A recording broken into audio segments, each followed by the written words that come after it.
Hello. The name's Swan. Don't mind the voice, it is tempered since the software I'm currently using doesn't have text-to-speech that I normally use for my videos. I thought that using a voice that doesn't sound like a soulless human would work fine, but I'll try figuring out a different alternative. But if you do like it, for some reason, then that's great. Anyways, before I start the video I will first apologize for my absence. I've been extremely busy with school and across the Eclipse giving me little to no time to work on YouTube videos. Plus, YouTube isn't my first priority. My main priorities are school and my personal life, then comes my comic, and then the channel.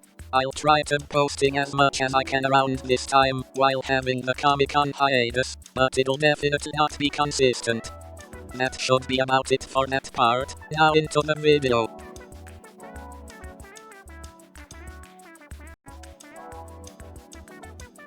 There are a handful of species in Eclipse Isles. There are more than the few I've decided to show in the video, but that's because of spoilers, and that I thought that having too many species would make it cluttered. Today we will be looking at 4 different categories of Fae species with 12 being shown in the video. Fae specific, since we already know about humans, and the others are something to dive into in their own videos. But enough about that. First up, the Hooflings. Hooflings are humanoid creatures with ungulate features, such as horns or antlers, and hooves. There are 5 in this category: goat, bull, horse, deer, and moose. These are all spread out around the northern parts of Solar along with most of the other Fae species. Men Hooflings reside near the mountains and forests. Now let's talk about the first of the bunch. Goats. Goats live closer to the mountains. They like being high up on tall places. It is second nature to them.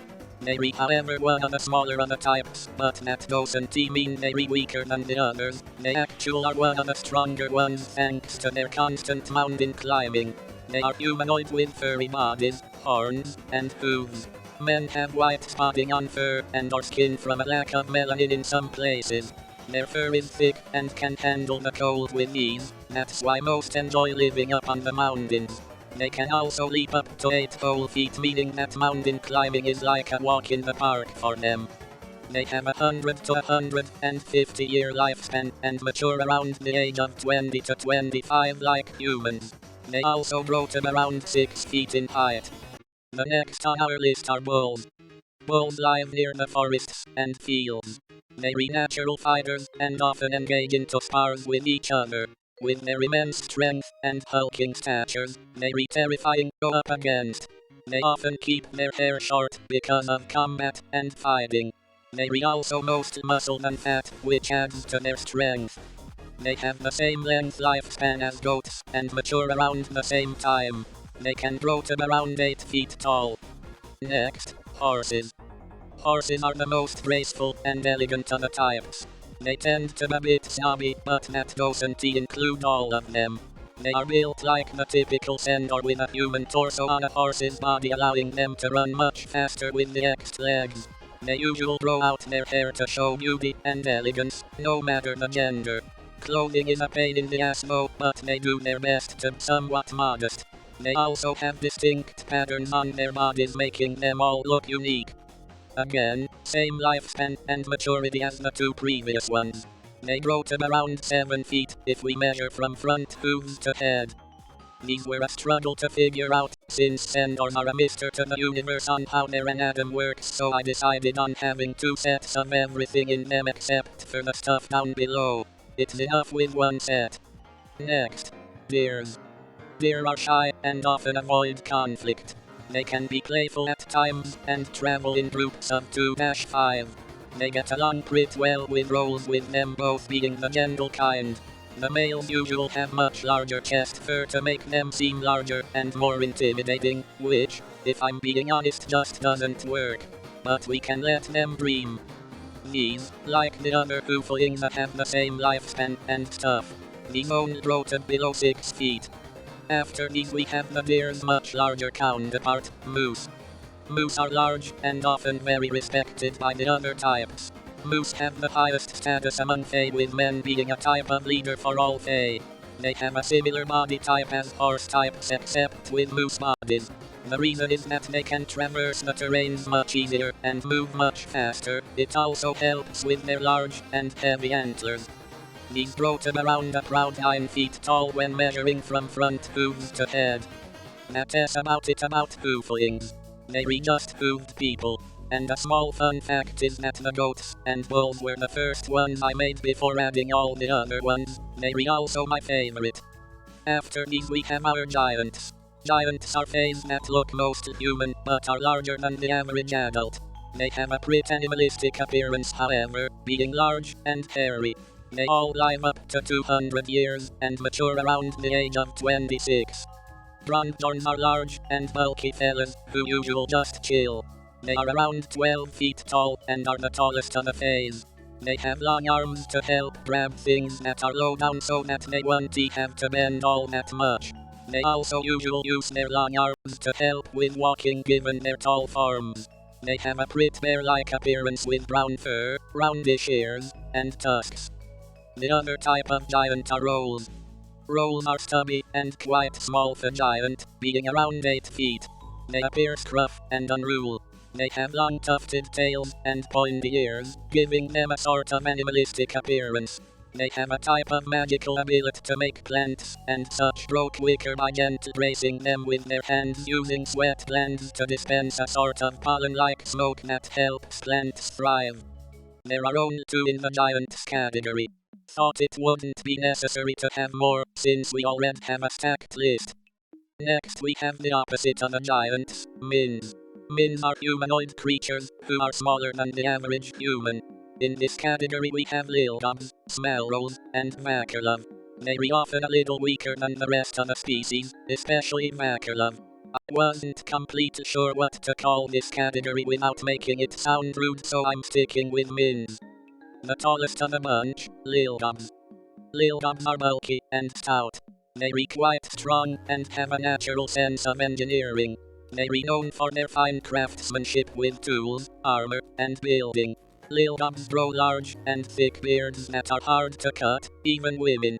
It's tradition to keep beards long and well decorated with beads, cuffs, string, and more.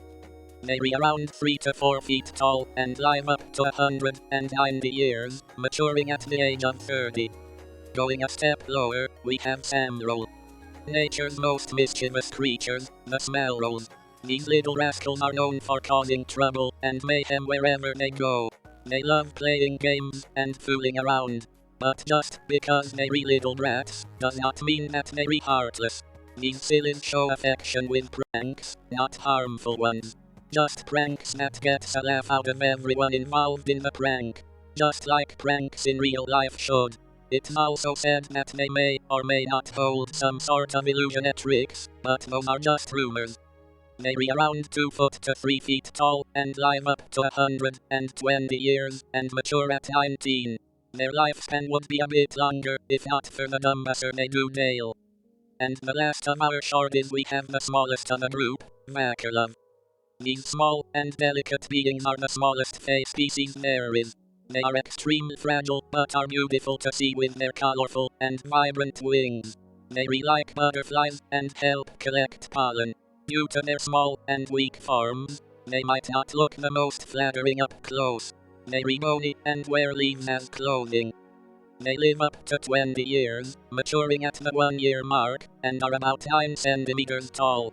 They are protected by giants and other fays. Now we go underwater, where the sea people are. Sea people have 3 different types, shallower, middler, and deepener. They are all somewhat humanoid-looking aquatic creatures, who live obviously in the ocean. They come in many bright colors, and are beautiful creatures. They all have large and flat forearms, and hands that help with swimming, webbed fingers, scales, gills, fins, and tails. Middlers and deepeners have very short, or even no legs, since they have no use for them. Shallowers live near coasts, and the sunlight zone. They have very light colors, and are the most humanoid of sea people. They are more semi-aquatic than the rest, being unable to underwater for large periods of time. These shallowers actually have functioning legs compared to the other types, and are able to walk on land, but have smaller tails and no fins or gills, which makes it a little harder for them to stay underwater for a while. Males tend to be more colorful to try and impress the females, while females have earthy colors to blend in with the environment easier. They are also mammals, which is cool, so think of them as humanoid seals.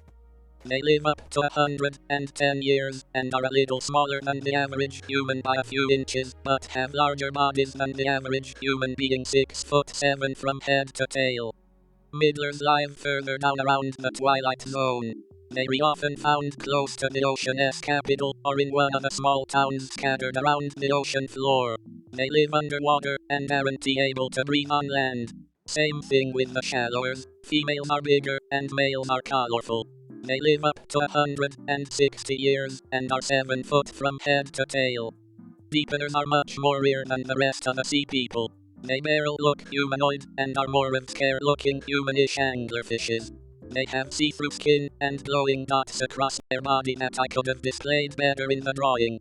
They have sharp teeth and are pretty much blind. They are much larger than the average human, almost bigger than GRO umlaut and BJO umlaut RNSS. Males are however smaller than the females by a lot. They don't actually do much, just float in random directions with their mouths open for an unfortunate fish to swim into their mouths. They live up to a whopping 600 years, with males growing to the same height as RO umlaut LLS, while the females are an impressive 12 feet tall. That should be about it. I'll happy answer questions in the comments. Also, if any of this interests you, then please go read across the Eclipse on Webtoon. Got advertise my stuff after all. Bye.